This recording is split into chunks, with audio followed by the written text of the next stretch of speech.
Boa noite, bem-vindos a mais um programa Espaço Santa Clarita, aqui na Top Web TV. Nosso assunto de hoje é alimentação na gestação e introdução alimentar do seu bebê. Quem está aqui com a gente para falar sobre o assunto é a nutricionista Tuane Varela, que é especialista em nutrição materno-infantil e nutrição funcional. Bem-vinda, Tuane. Obrigada. Obrigada por aceitar o nosso convite. A gente começa já falando sobre alimentação na gestação. Muita gente planeja, né, ficar grávida e aí faz toda aquela rotina alimentar, consulta com a nutricionista, com a obstetra, mas quem não planejou nada? A pessoa já está grávida e aí quais são os primeiros cuidados com a alimentação?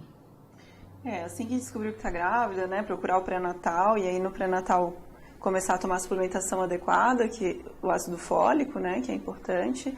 A alimentação tem que ser a mais natural possível para ter nutrientes, um equilíbrio de nutrientes, né, ter a variedade de vitaminas, minerais, ter muita gordura boa na alimentação, proteína, água. Fazer um pré-natal bem correto mesmo, assim, isso é importante, independente se não teve o pré-natal, né, já começar, já logo descobriu a gestação. Tu falasse do ácido fólico, né, quando se vai na obstetra para engravidar, a obstetra sempre manda tomar o ácido fólico 3 meses antes, porque o ácido fólico é importante para a formação do bebê e tal. Mas nesse caso da pessoa já estar grávida, né? É importante, mesmo que já descobriu que está grávida, não conseguiu planejar antes, é importante suplementar ainda com ácido fólico? Sim, o ácido fólico é importante na gestação inteira. Ele previne a eclâmpsia, né, que é a pressão alta na gestação, e previne o parto prematuro. Algumas casos assim, de gestantes que têm teve algum, como é que se fala? Fugiu a palavra. Um aborto espontâneo, o ácido fólico previne isso. E aí, independente do tempo que descobriu, tem que começar a tomar para ajudar na formação do bebê. Ele é importante para o fechamento do tubo neural, todas as células ali que ajudam na espinha, né, que a gente chama. E daí se fala que até os 3 meses de gestação se formam todos os órgãos do bebê. Então, essa suplementação de ácido fólico seria indicado até os 3 meses ou toda a gestação? A gente suplementa durante toda a gestação. No começo são alguns nutrientes mais necessários, porque a formação do bebê requer muitos nutrientes, né? Mas o ácido fólico é bom para a gestação inteira. É importante na gestação inteira. Tá, e se a pessoa não quiser suplementar, só a alimentação dá conta ou não dá conta? A gente tem que acompanhar fazendo exame de sangue, ver se a mulher está com alguma deficiência em ácido fólico, né? Hoje em dia a recomendação é que faça a suplementação, mas existem alguns alimentos. Os alimentos folhosos verdes escuros são ricos em ácido fólico, né? Mas a recomendação é que use, né, as 400 microgramas de ácido fólico diárias. Tá. E no caso da mulher que consegue planejar e vai se preparar para essa gestação, é importante na questão alimentar, né? Basta que a mulher se prepare, suplemente com ácido fólico, ou a alimentação do marido também tem a ver? A gestação, antes da gestação, né, a gente fala que é importante a mulher e o homem terem uma alimentação saudável para ter vários nutrientes envolvidos no desenvolvimento do bebê, porque tanto as informações da mãe, o espermatozoide do homem, eles carregam informações necessárias para a formação do DNA do bebê. Então, antes disso, é importante um preparo, fazer uma alimentação saudável, a praticar atividade física, isso vai influenciar no desenvolvimento do feto. Então, se o homem não estiver comendo certinho, também pode... A culpa não é toda da mulher, vamos dizer assim. Não, até na questão de fertilidade. O homem também, quando eu pego pacientes assim com problema de fertilidade no consultório, que a alimentação influencia muito nisso, na fertilidade, né? E muitas vezes o homem está com baixo zinco, baixos nutrientes, e o espermatozoide não está se formando direito, não está nadando o suficiente, não tem uma velocidade correta, ele acaba não conseguindo fecundar. Então, a alimentação do pai é muito importante. Que a gente não fala, né? A gente não fala muito sobre a alimentação do pai. Sim. Falando ainda dessa questão da gestação, né? que o ácido fólico é a polêmica, né? É o que geralmente a obstetra manda já de início, mas principalmente nesses 3 primeiros meses, que tipo de alimentação a gestante deve se preocupar? Nos primeiros meses é onde requer mais nutrientes, porque é a formação do bebê, né? Então tem que ter muita gordura boa, porque todas as células têm uma membrana celular e essa membrana ela é praticamente de gordura. Então tem que ter bastante ômega 3, azeite de oliva, abacate, ovo. As carnes, elas têm gorduras também, mesmo sendo saturado, é importante na alimentação. O óleo de coco, essas gorduras que a gente chama de saudáveis, né? As oleaginosas. Proteína, né? Então as carnes, o ovo também na parte da proteína é importante. As fontes de cálcio, os leites derivados durante a gestação é importante pelo cálcio mesmo, porque ele faz parte da formação. O ferro, né? Então vai ter alguns folhosos, vai ter na carne, tem nos ovos. O ferro é importantíssimo no início da gestação, o corpo absorve muito ferro, por isso que muitas gestantes no início da gestação entram em anemia, né? Porque pela falta do ferro que o corpo absorve quase todo para o bebê, então falta um pouco para a mãe, e aí acaba entrando em anemia. Então, assim, até os 3 meses é fundamental, né? Falasse um pouquinho das gorduras boas, e aí eu me lembrei de um assunto que nós já discutimos aqui, que foi a questão do ômega 3, né? E sobre todos os benefícios nós já falamos, mas principalmente na gestação, essa questão do tubo neural, da formação, a gestante também suplementa ômega? O ômega 3 é muito importante na gestação para ajudar nessa questão da gordura, né? E ele é importante em todo o desenvolvimento neurológico da criança. Tá? A gente fala que para bebê ficar mais inteligente, aumentar o QI, o ômega 3 ele é super importante, o rico em DHA principalmente. E aí, uma das coisas que tem que cuidar muito é com o ômega 3 que seja livre de mercúrio, porque na gestação é importante a mãe evitar mercúrio. E uma dose boa, assim, né? Pelo menos 1 grama ali. Então tem que olhar sempre a informação no rótulo, porque às vezes diz ali uma dose, são 2, 3 cápsulas. Aí às vezes está tomando uma, não está chegando na recomendação diária. Porque ele diz, né, a tomar 3 cápsulas ao dia, 2, para chegar nessa 1 grama. Isso. Em alguns casos, a gestante até toma uma dosagem um pouquinho maior de ômega, né? Tem que, às vezes, para chegar no tanto de DHA, tem que tomar uma dose e meia. Ele diz ali, o médico ou o nutricionista vai ter que recomendar a dose que ela precisa. Tá. Continuando na questão da alimentação, que é o nosso foco, a suplementação de ômega, a suplementação do ácido fólico, mais alguma indicação de suplementação para gestante? Olha, geralmente a lista dos suplementos são grandes, assim, tem que ter, praticamente todos os suplementos são importantes, né? Todas as vitaminas. Cálcio é muito importante, o ácido fólico a gente prescreve mais como ácido folínico, que é a forma ativa, coloca junto. Magnésio é importantíssimo, principalmente para evitar constipação, que é comum em gestante. E aí, por ter muito cálcio, tem que ter mais magnésio mesmo. Então, cálcio e magnésio são 2 suplementações necessárias. O zinco, né? O complexo B todo é muito importante, então ácido fólico, né? A vitamina B6 ajuda nos enjoos. São várias vitaminas que são super importantes. A maioria das vezes a gente acaba suplementando, porque numa gestação requer muito, né? Então, a gente passar muito na alimentação, a gente suplementa para não ficar exagerando nos alimentos.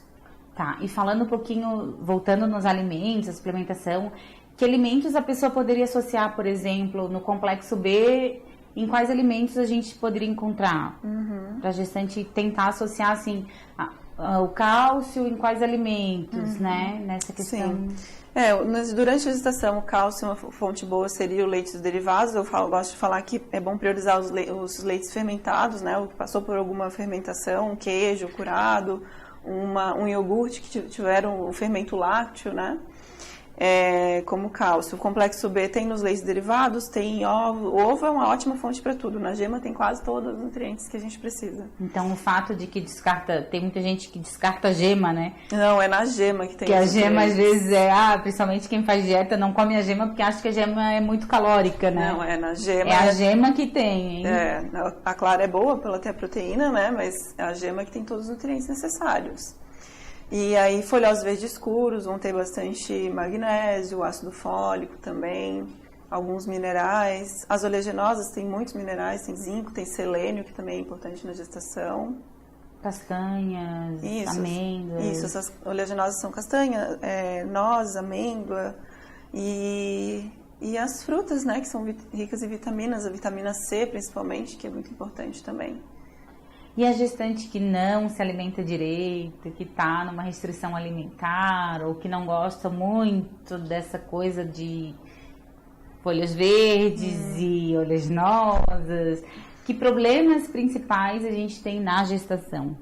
Eu começo sempre puxando a orelha porque a mãe que decide, uma mulher que decide ter um filho, tem que saber que não é só gerar um bebê, ela está gerando um adulto depois, ela tem que dar o exemplo, né? Então, tem que pensar melhor, assim, vai ter um filho, mudar esse hábito, porque além de precisar gerar ele, porque uma alimentação pobre em nutrientes pode causar malformação, pode nascer uma criança antes do tempo, nascer fraca, baixo peso, né? E aí isso vai influenciar no DNA dessa criança, a falta de nutrientes, né? Que a gente fala que é importantíssimo. Então, suplementar não vai adiantar, porque no alimento ele tem as vitaminas e ele tem um conjunto de outras coisas que vão ajudar nessa absorção. O suplemento é para suplementar, né? Ele não substitui. Só para auxiliar, né? Ele não substitui. Então, tem que fazer um esforço. Tem que, às vezes, descobrir, não gosto de verdura crua, mas talvez num omelete vai, num suco vai, ou cortadinho em cubo vai melhor, misturado arroz e feijão. Tem que descobrir uma forma que consiga comer. É importantíssimo. Para a mãe, né? Porque às vezes a gente, claro, para um filho a gente faz e acaba comendo aquele alimento em função de estar grávida, em função do benefício para o filho. Mas a mãe, com essa perda de nutrientes, assim, o maior problema seria o quê? Diabetes gestacional? Fica muito com fraqueza, né? Primeiro ela vai ter muita fraqueza, muito cansaço, vai entrar em anemia, cai cabelo, unha fica fraca. E a diabetes gestacional é um dos piores riscos que pode acontecer, né? Porque uma alimentação rica em carboidrato, em açúcar, né?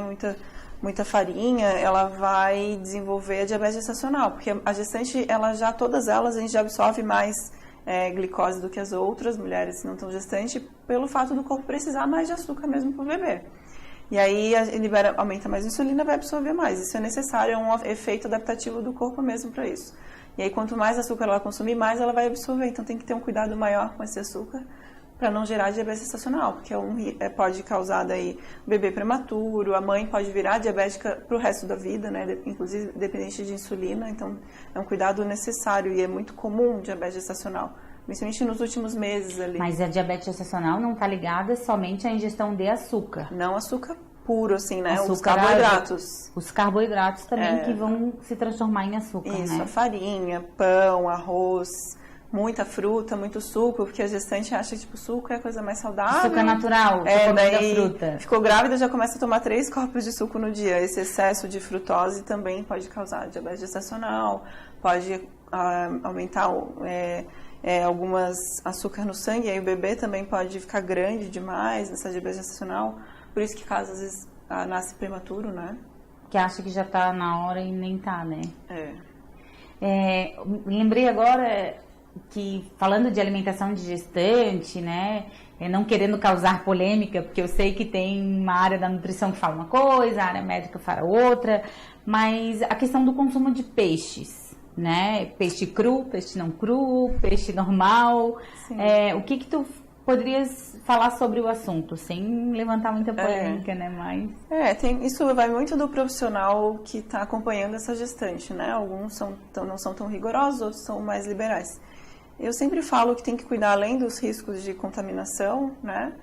Além dos riscos todos de pegar uma infecção alimentar, porque imagina se fica uma intoxicação 5 dias, vai ficar com diarreia, vômito 5 dias, vai faltar nutriente para esse bebê. Então tem que cuidar muito com esse peixe cru, todos os alimentos crus, na verdade saladas também, né? Sempre falo para cuidar com salada crua fora de casa. Você às vezes almoça todo dia fora de casa, come cozida no almoço e à noite come crua, não vai ter problema, vai estar comendo bastante coisa crua no dia, né? E aí os peixes têm esse problema e também tem problema, por exemplo, o sushi muitas vezes é o salmão, o atum, que são peixes enormes. Eles têm muito mercúrio, que é um metal pesado pra gente já faz mal, tem um monte de estudo apontando para várias doenças neurológicas, degenerativas, né? E para o bebê mais ainda, porque é o excesso de mercúrio para um serzinho que está se formando ali. Que é o mesmo cuidado que a gente tem que ter no ômega, né? Isso. Livre de mercúrio, os famosos metais pesados, né? Que se fala. Sim, o ômega 3 também tem que ser livre de mercúrio, tem que ficar muito atento a isso. Tá, e aí agora na gestante, essa coisa que falasse que a gestante acaba se alimentando mais, porque a gente, quando tá grávida, tá sempre com fome, né? Essa fome, como tu já explicasse, ela é meio normal, porque a mulher tem muito consumo de, né? Vai muito nutriente pro bebê. Sim. E aí, o fato de... Porque quando se falava em dieta, bem lá no início, se falava muito em... come de 3 em 3 horas, ou come de 2 em 2 horas. Que relação isso tem com a gestante? Então, acaba que não dá para ficar mais de 3 horas sem comer, porque elas sentem mais fome mesmo. O gasto calórico aumenta, né? E na gestante a gente não pode falar para perder peso. Ela não pode dizer que quer emagrecer. A curva de ganho de peso sempre é crescente. Então, se ela sente fome, a gente recomenda que faça um lanche, mas um lanche recomendado, um lanche que não tenha um excesso de carboidrato, não tenha um excesso de gorduras saturadas, principalmente. E aí ela tem que também saber identificar o que é fome e o que é ansiedade, porque no começo da gestação é muita ansiedade. E aí, às vezes, está achando que está comendo por 2, né? E não é bem assim. No começo da gestação, a gente sabe que ganha um pouco de peso, porque o peito muda, né? Retém, às vezes, algumas retém um pouco mais de líquido, problema hormonal, que fica tudo desregulado mesmo. Mas o ganho de peso, para valer, é a partir do 2º trimestre. Então, antes disso, eu sempre priorizo falar, ganha o menos possível de peso, porque é depois que a gente vai ganhar aquele peso que é da própria gestação, que tem que ser, na maioria das mulheres, de 400, 300 gramas por semana, né? Dependendo do peso inicial da gestante, né? E esse sono? Falamos em fome agora e sono. O sono da gestante. Uhum. Que a maioria das gestantes sente um sono em excesso, né? Sim. Tem alguma causa? No início, quando o aporte de ferro é muito alto mesmo, precisa de muito ferro, e aí a gestante acaba entrando em anemia mais fácil, e aí acaba tendo mesmo um cansaço excessivo. O próprio corpo também, no final da gestação, ele entra nessa adaptação, que é para a mulher garantir as energias mais para gerar o bebê, não para ela gastar. Então o corpo tem que dar uma relaxada, mesmo problemas não, algumas adaptações hormonais fazem tu relaxar mais para não gastar energia e faltar para o bebê. Então esse sono é normal e é saudável, digamos assim? Aí assim, tem que ver às vezes se ela não está com carência nutricional. Não é normal ficar com essa anemia. O corpo entra em anemia, mas a gente tem que corrigir essa anemia, né? Então uma gestante que não se alimenta bem, não come muitos folhosos verde escuro, não toma muita água, às vezes não pratica exercício físico, alguma atividade física, que se ela já praticava, ela pode continuar praticando, né? Claro que na gestação não é bom começar uma atividade física nova. Então, depende também da alimentação dela. Não é porque gestante é normal ter anemia que tem que continuar com essa anemia. Vai ter que corrigir, talvez vai ter que suplementar mais ferro, aumentar a suplementação. Então, o sono está bastante ligado à questão alimentar. Sim, com certeza. A gente tem que corrigir esse sono quando passa desses... que é nas primeiras semanas mais mesmo. Né? Ok. Sobre gestante...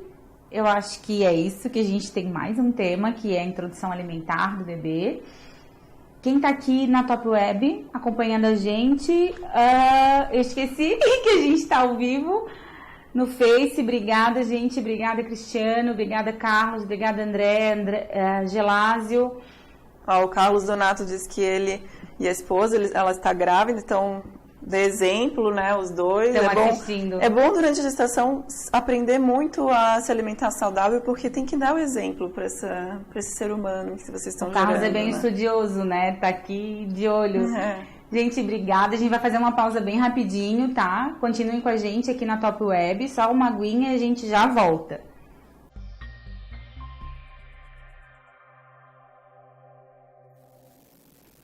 E aí, estamos aqui na Top Web, no programa Espaço Santa Clarita, com a nutricionista Tuane Varela. A gente está falando um pouquinho sobre alimentação na gestação e introdução alimentar do bebê. Entra a gestação e a introdução alimentar, a gente vai falar um pouquinho sobre amamentação, né? Todo mundo fala que a mãe tem que se alimentar bem quando tá amamentando. O que tu dirias para uma mãe que está amamentando? Que tipo de alimentos ela teria que priorizar? Então, durante o aleitamento, a gente sempre orienta a cuidar com os alimentos que podem estar causando cólica no bebê, né? Então, cuidar, o principal sempre é o leite derivado, assim, isso já está, assim, a enfermeira lá na maternidade já está falando, o pediatra, todo mundo já fala. Tem que cuidar muito porque realmente causa cólica no bebê, né? Então, todo tipo de leite, não? Todo leite e derivados. De vaca? Não, todos Mas, os tipo leites. Um leite vegetal, um leite de amêndoa, leite de leite coco, não. animal vai ter essa proteína que o bebê não vai conseguir digerir direito. Mesmo a mãe consumindo, ela passa para o leite materno dela, né? Não é o problema a lactose, porque leite materno tem bastante lactose, é a proteína do leite mesmo. Então não interessa se é com ou sem lactose. Então, o leite vegetal não tem problema. Pode ser um leite de arroz, um leite de aveia, né? O leite de amêndoa, ele já tem que cuidar, porque a amêndoa também pode ser alergênica, então tem que ser mesmo que em exclusão. Assim, começa a dar cólica no bebê e acaba tendo que excluir um, daí faz o teste, continuar, excluir o outro, e aí se passou, era aquele, né? E se continuar de novo, vai ter que ir achando. Às vezes é mais de um, né? Então, tem que cuidar com esses alimentos que acabam fazendo mal. E aí, os alimentos mais importantes, eu diria, que é a gordura mesmo, assim, o leite materno ele é muito gordo, a gente fala, mas é uma gordura excelente, o bebê é super alimentado, então, com essa gordura que a mãe passa, então é muita gordura boa, né, ômega 3, continua durante o aleitamento, aí ovo, abacate, o azeite de oliva, essas fontes boas de gordura. E as oleaginosas, se a criança não tiver nenhuma reação, também é uma fonte boa. Aí a proteína, né? Então as carnes são importantes também. E água. Água eu diria que é o principal. A água tem que ter uns 3 litros de água no mínimo. Mas eu aumentar a quantidade de água ingerida. Aumentar bastante. Mas eu nem preciso ficar falando às vezes para tomar água, porque o próprio aleitamento dá muita sede. Dá bastante sede. Então, falasse um pouquinho dos alimentos que dão cólica. E no caso, assim, que às vezes acontece que diz que a mãe não tem leite, que não produz o suficiente, ou que o leite não desceu, ou que está faltando, que o bebê ainda está com fome. Que alimentos vão atuar diretamente nessa produção de leite? O aleitamento, ele é bem importante que a mãe esteja segura, né? Então, eu sempre falo, quando a gestante vem antes do parto, né? Porque tem uma consulta antes que eu já para falar só do aleitamento, a última consulta é só para aleitamento. E aí eu falo, olha, não... Né? Se alguém ligar perguntando, posso ir na tua casa, receber, eu vou ter uma consulta. Não recebe muita visita, assim, porque às vezes o bebê acorda, e aí tu tem que acordar para dar mamar, dar banho e tal, e aí quando ele dorme, aí chega a visita, tu não vai conseguir dormir também. Daí chega essa visita, e aí o bebê tá dormindo, ela sai e o bebê acorda. Então às vezes fica horas sem descansar. Então, o principal é muito descanso, descansar junto com o bebê, porque é uns meses que acaba nem dormindo direito, né? Os primeiros meses do bebê. Todo mundo diz, o bebê dormir vai dormir junto, né? Isso, muito importante. Que literalmente... Isso. Então, o descanso, o sono, né? Então, aquela parte de, quando for dar mamar, tá sozinha, relaxada, né? Ou num quarto escuro, se precisar, só você e o bebê, porque é uma interação muito importante para o bebê também, ele sente essa conexão com a mãe, né? Essa energia da mãe, então tem que estar relaxada, tem que ter muita água, então às vezes sente sede, toma aquela água, mas não está tomando o suficiente, o leite não vai ser suficiente mesmo, né? Aí alguns estresses vão secar, mas aí tem que ser persistente, tomar mais água, e aí alguns médicos aí prescrevem alguns medicamentos que vão ajudar mesmo, então tem diversas formas, né? É bom não desistir na primeira, né? Às vezes o leite desce, mas está doendo tanto que entra no estresse e aí para de descer também, porque está estressada. Então uma coisa muito importante que eu falo, ver com o obstetra, ver com o pediatra, com a enfermeira, até com a nutricionista, apega direito, né? O bebê tem que puxar bem direito, bem certinho, para ele tomar a quantidade certa e para não machucar a mãe. Né? Então são pequenos detalhes que vão influenciar a descer o leite ou não. Os antigos falavam bastante de chá, né? O chazinho, toma chazinho para isso, chazinho para aquilo. Com relação à mãe que está amamentando, o que tu dirias do chá? O chá para isso, o chá para aquilo? Se fala que às vezes o chá de erva doce para cólica, o que A gestante e a lactante, eu nunca falo, não especifico ficar tomando muito tal chá e tal chá, porque é muito individual. Para algumas o chá faz bem, para outras não, algumas podem dar reação. A maioria das vezes no aleitamento não tem nenhuma restrição, a não ser os que têm cafeína, né? Então, chá preto, chá branco, chá mate, chá verde, esses a gente orienta a não tomar no aleitamento. Uhum. Mas o chazinho que relaxa, um chazinho que ajuda no sono, esses a gente recomenda, até vai ajudar bastante, né? Na lactação? Na lactação. Na gestação, eu recomendo nenhum. Na gestação, não tomar chá? É importante só na não tomar lactação. nenhum. Existem alguns chás que a gente sabe que tem até alguns profissionais que recomendam, mas não tem muitos estudos e gestante é um problema porque não tem muitas participações. Umas que querem participar de estudo, então é pouco estudo na área. E aí, os que tem, a gente sabe que fazem mal, podem causar aborto. Então, tudo que é planta, assim, durante a gestação, a gente orienta não tomar. Os poucos estudos que se tem em gestação A maioria, existe uma lista, pode pedir pro obstetra ou para nutricionista, a gente passa uma lista dos chás proibidos mesmo, os que a gente sabe que já foram feitos estudos e comprovados. Isso, os que a gente orienta a não usar. E tem os outros que aí eu falo que é melhor não tomar nenhum, não é hora de tomar chá, espera, né? Toma no aleitamento. Daí no aleitamento é mais tranquilo. Isso. Voltando para a amamentação, se falar, tem que amamentar até os 6 meses, vou até 1 ano, vou até 2 anos. Uhum. Tem algum estudo, diria, ou qual seria a maior indicação? Até os 6 meses mesmo já é suficiente amamentar? É recomendado pela Organização Mundial da Saúde, né? Até 6 meses só leite materno, amamentação exclusiva. Em alguns casos, assim, algumas crianças que já estão na fórmula, a mãe não teve o leite ou teve que passar para o leite para a fórmula infantil, aí a gente às vezes orienta para introduzir mais cedo, com uns 4 meses, mas a maioria das vezes, aleitamento exclusivo até 6 meses e 1 dia. Eu sou bem rigorosa quando eu pego a introdução alimentar, eu falo, espera até 6 meses, não é frutinha antes com 4, 5 meses, 6 meses e 1 dia começa a introdução alimentar. E no caso das mães, porque a licença gestação, com exceção de alguns casos que hoje a lei já ampara, a licença gestação são 4 mees. Sim. E a mãe que precisa voltar, aí acaba com essa exclusividade e se começa como? De que forma, qual é a melhor forma de fazer essa introdução alimentar? Isso é bem individual também. Às vezes a gente tem que buscar junto com a gestante, porque uma dá para sair do trabalho e encontrar a criança. Isso vai depender da que a gente está ali conversando, né? A maioria das vezes, se der, eu falo, tira o leite, congela, deixa ali, porque ele pode descongelar em banho-maria, dura um tempão, né? Quem não tem leite ainda existe o banco de leite. Quem tem muito e não está dando para o bebê e tal, pode doar também, isso é muito interessante. E aí, as que podem sair do trabalho e na hora do almoço, amamentar, tem que tentar se virar nos 30 para conseguir. Mas quando não dá? Começamos a alimentação como? Aí é a fórmula infantil, exclusiva também, não entra com alimento ainda. É até 6 meses, a alimentação só a fórmula infantil. Independente que a mãe tenha leite e consiga deixar um pouquinho em casa... Ela já pode entrar junto com o pediatra, escolher a melhor fórmula e aí entrar com uma fórmula infantil, que é o substituto do leite. Então, até 6 meses, nenhum tipo alimento, de alimento mesmo. Vai ser a fórmula infantil. Mesmo que a mãe tenha leite, vou começar na sopinha porque ele já vai para a escolinha, vamos supor. Não.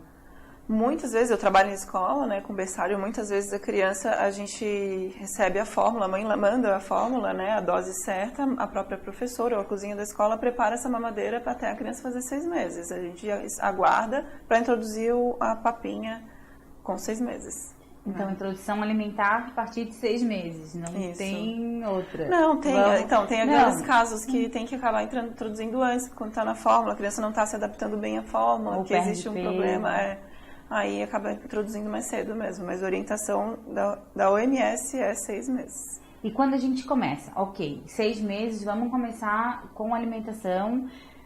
Como que a gente começa, né? A gente sempre vê falar em frutas, verduras, coloca carne já de início, não coloca. Qual é a melhor maneira ou uma maneira mais adequada para fazer essa introdução? Então, eu fico muito feliz quando os pais me procuram em consultório para fazer a introdução alimentar correta, porque uma introdução alimentar correta vai diferenciar muito essa criança, a saúde dessa criança, né? prevenir alergias. Então, tem que começar a partir dos 6 meses, e aí a gente orienta começar um alimento de cada vez. Então, começa sempre, por exemplo, vai dar abóbora e dá só abóbora, depois vai dar abóbora e um leguminosa, um feijão, e aí depois vai introduzir um folhoso. Tem que ter um alimento de cada grupo para fechar uma papinha que a gente diz que é... Mas as primeiras papinhas são feitas só com um tipo de alimento? Sim, porque daí a gente quer testar, né, se a criança teve alguma reação com esse alimento. Então, a gente vai começar com a banana, dá só a banana. Não teve reação com a banana, pode dar a banana e um mamão. E aí depois tu pode ir misturando. Eu sempre aconselho não misturar um monte de fruta, porque a criança precisa saber o sabor das coisas, né? Então, numa papinha, a principal que a gente chama, tem que ter uma leguminosa, um tubérculo, um folhoso, um vegetal, né? E uma proteína. E aí a carne eu sempre oriento começar com as carnes brancas, depois introduzir a carne vermelha. Peixes, tem que introduzir também bem, prestar bem atenção, porque tem muita criança que tem uma certa alergia. Frutos do mar, ovo, oleaginosas e o leite é a partir dos 2 anos. Eu peço para esperar o máximo que puder, porque eles são bem alergênicos. Se tiver alguém na família, é depois dos 2, né? A partir de 1 ano que está entrando na alimentação da família, introduz em pequena quantidade. Se não tiver nenhuma reação, a criança não teve esse problema, mas eles são considerados alimentos alergênicos. Tá, e na carne branca, então, não entra peixe, porco entra o não. peixe, sim, mas aí tem que prestar mais atenção com frutos do mar, assim, o peixe, né? Mas a maioria não tem reação com isso, é mais os crustáceos, né? Camarão. Que são mais fortes. Sim, são mais alergênicos. Tá, e essa consistência, assim, porque... Alguns dizem, vamos triturar totalmente, outros dizem só a massa, dá pedacinho. Qual seria a tua sugestão? Então, na Papíssima, né, que eu sou nutricionista, a gente tem uma empresa aqui de alimento, comida para criança, né, de 6 meses a 3 anos. E aí a gente procurou fazer as fases conforme a introdução alimentar mesmo. Primeiro é a papinha, então ela é amassada, né, tudo amassadinho, que a criança vai ter aquela consistência mesmo de tudo molinho. Na fase 2, que as crianças já com 9 meses a 10, já entra pedacinhos, né? E a fase 3, que é a partir de 1 ano, é a comida inteirinha mesmo, que a criança precisa se acostumar. Quanto mais consistente, mais ela vai se adaptar melhor aos alimentos, porque tem criança que eu pego em escola, que eu trabalho, às vezes com 3 anos até 5, preguiça de mastigar, gospe fora o arrozinho que foi inteiro. Então, aquela coisa de papinha amassada é 6, 7, 8 meses, 9 no máximo, né? A gente vai precisando, aumentando esses pedacinhos, assim, não é... Com 9 meses não entra nenhum inteirão, né? Mas a gente pede para amassar. Sempre só com garfo também, desde o começo, nunca bater no liquidificador, peneirar, nunca, peneira não pode, eu proíbo. Amassar mesmo, às vezes tem que fazer uma sopa mais rápido, dar uma triturada, às vezes por cima com o mix, não é bater toda, né? Só os pedaços maiores mesmo, que talvez seja mais difícil, né? Por exemplo, um melão, que é difícil de ficar amassando com o garfo, pode dar uma boa triturada, mas não de ficar aquela papa todo aquoso, né? Não 100% batido. Isso. Gente, nós estamos no horário, tinha alguns assuntos que a gente queria entrar ainda, mas... Fica para próxima. Fica para próxima. Eu queria agradecer muito a tua vinda aqui. Eu espero que vocês tenham gostado. A gente está na Top Web TV. Lembrando que o programa Espaço Santa Clarita é toda segunda-feira, às 19 horas. A gente vai finalizar o programa com uma receitinha, né, da Nutri. Não é a Tuane, mas também é uma Nutri, amiga nossa. E... sugestões, perguntas, pode deixar aqui no Face e a gente vai responder. Sim. Tá? Era isso. Uma boa noite. Agora, tchau, um abraço. Desculpa, interrompi. Agora, na sequência, a gente tem o programa Resenha da Bola com Caru Torres. Esperamos vocês. Até mais.